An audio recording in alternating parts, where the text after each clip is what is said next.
I don't see the benefits of an upright row outweighing the risks, and I'm going to show you why. So within the shoulder, I've went over, you have this space right here. This is called your subacromial space.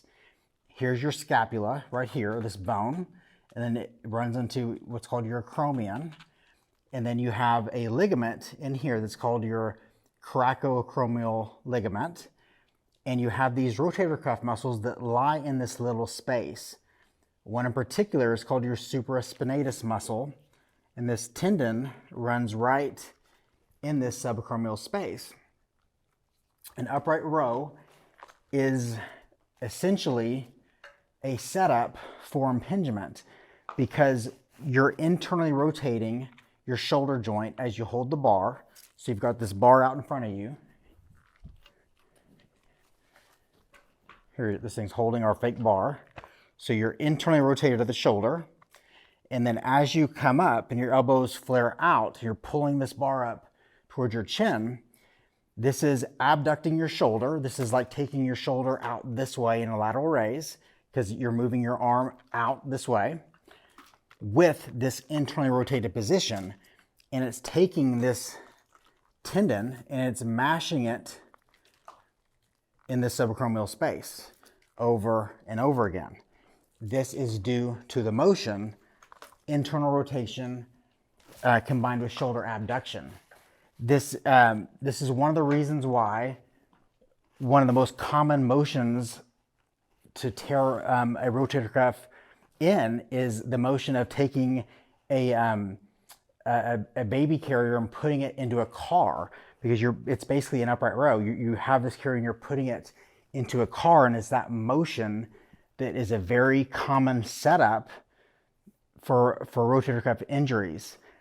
And upright row is a setup for that. So we can achieve all these motions by breaking them down. So what does an upright row do? Shoulder abduction, internal rotation.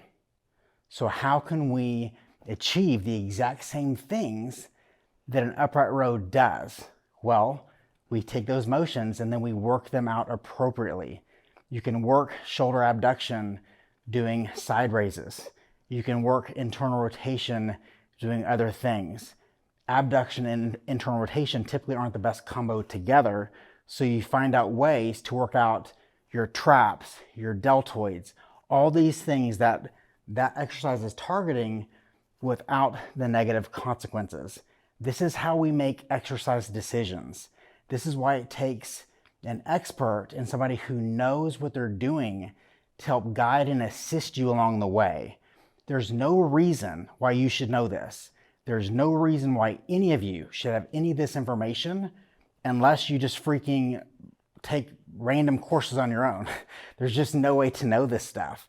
So you can't walk into a gym blindly and think you know a darn about exercise. It takes a lot of study. It takes a lot of anatomy and knowing how joints operate and what positions innately aren't good and are good, and then how to load those appropriately.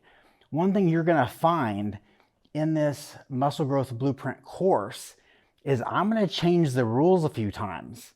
When we get to lower body, you're gonna see a few times where I make some rule changes to time under tension that may surprise you, because the way that you load the spine is gonna be different than the way you load the shoulder.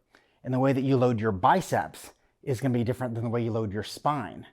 All these things, the rules change. There are no hard, fast rules to any of these things. It takes knowing anatomy, knowing joint positions, and knowing how to manipulate forces to make all these things blend together to take you to where you want to go. This is the blueprint that I'm creating for you.